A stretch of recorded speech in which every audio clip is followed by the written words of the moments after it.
Assalamualaikum warahmatullahi wabarakatuh. Bagaimana kabar kalian semua, sehat? Saya kembali dengan membawakan kisah yang berjudul Bunga yang Tertinggal. Sebelum mulai jangan lupa like, komen, share, dan subscribe agar channel ini bisa berkembang. Di sebuah desa kecil di pinggir kota, tinggallah sebuah keluarga sederhana dengan 3 anak. Anak sulung bernama Rina, seorang remaja yang pintar dan selalu menjadi kebanggaan keluarga. Anak kedua bernama Didi, bocah lelaki yang aktif dan ceria. Dan si bungsu, Nila, seorang gadis pendiam yang sering merasa terpinggirkan. Nila lahir dengan tubuh kecil dan lemah. Sejak kecil, ia sering sakit, membuat kedua orang tuanya lebih banyak khawatir daripada memberi perhatian tulus. Berbeda dengan Rina dan Didi yang sering dipuji atas prestasi mereka, Nila lebih sering mendengar keluhan. Ibunya, Bu Sari, sering berkata, "Kenapa kamu tidak seperti Rina?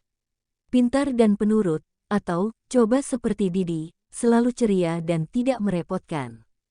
Ayah mereka, Pak Budi, lebih sering diam. Mungkin lelah bekerja sebagai buruh pabrik, ia hanya ingin ketenangan di rumah. Namun, ia pun jarang melibatkan Nila dalam obrolan hangat keluarga.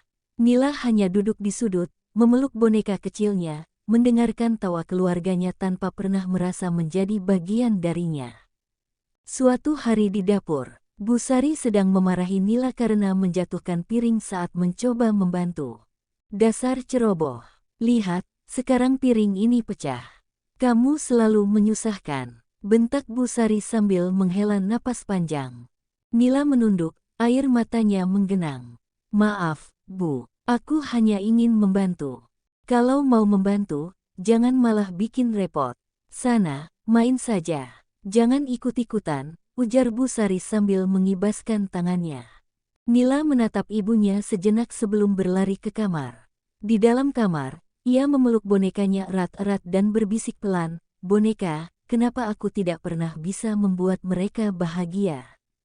Pindah ke halaman rumah. Didi dan Rina sedang bermain di halaman. Melihat Nila yang duduk termenung di tangga, Didi memanggilnya. "Nila, sini ikut main bola," seru Didi. Namun, sebelum Nila sempat berdiri, Bu Sari keluar dari dapur. "Jangan ajak Nila, nanti dia jatuh atau malah sakit lagi. Kamu tahu dia itu lemah." Didi mengangguk patuh, dan Nila hanya bisa menelan ludah sambil tersenyum tipis. Ia tahu, mereka tidak pernah percaya bahwa ia bisa melakukan sesuatu. Kehidupan Nila yang berubah. Saat Nila berusia 10 tahun, ia mulai menghabiskan lebih banyak waktu di sekolah. Di sana, ia bertemu dengan seorang guru bernama Pak Arman yang selalu memperhatikannya. Pak Arman sering memuji lukisan-lukisan kecil Nila yang penuh warna. "Nila, kamu punya bakat besar," ujar Pak Arman suatu sore. "Kenapa tidak ikut lomba menggambar di sekolah?" Nila ragu. "Tapi, Pak, Ibu bilang aku tidak bisa apa-apa. Aku sering bikin masalah." Pak Arman tersenyum lembut. "Jangan percaya kata-kata itu. Kamu harus percaya pada dirimu sendiri. Kalau kamu mau ikut lomba, saya akan membantumu." Semangat Nila mulai tumbuh.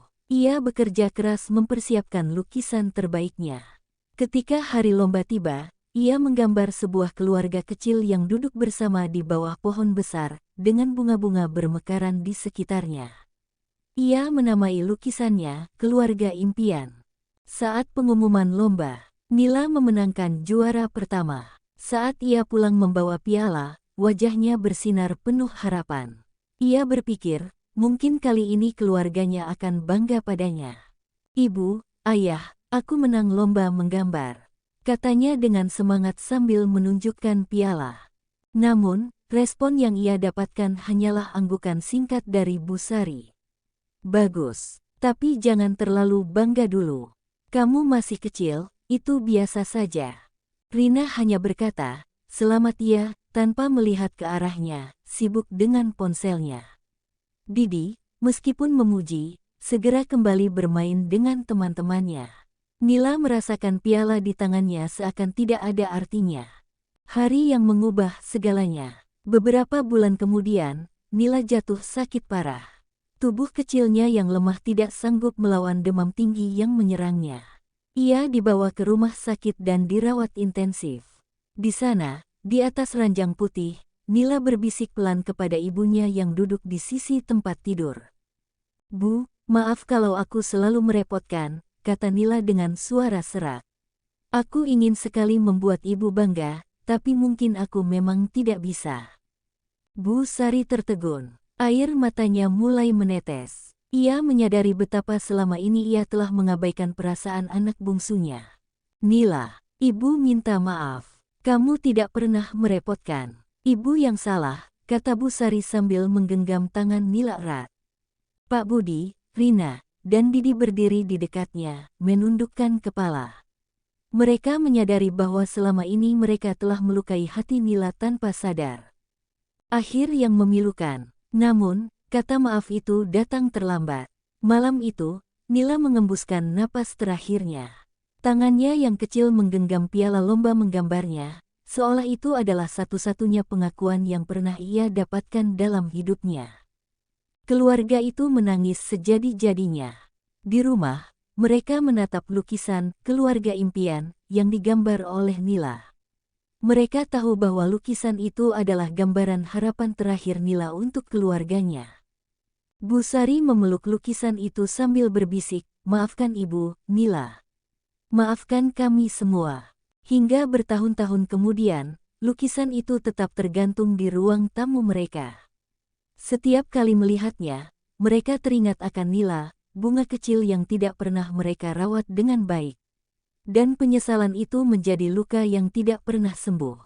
Terima kasih telah mendengarkan cerita ini. Saya harap kalian bisa mengambil pelajaran dari kisah ini untuk hargai dan apresiasi apapun yang anak kita lakukan walaupun sekecil debu. Wassalamualaikum warahmatullahi wabarakatuh.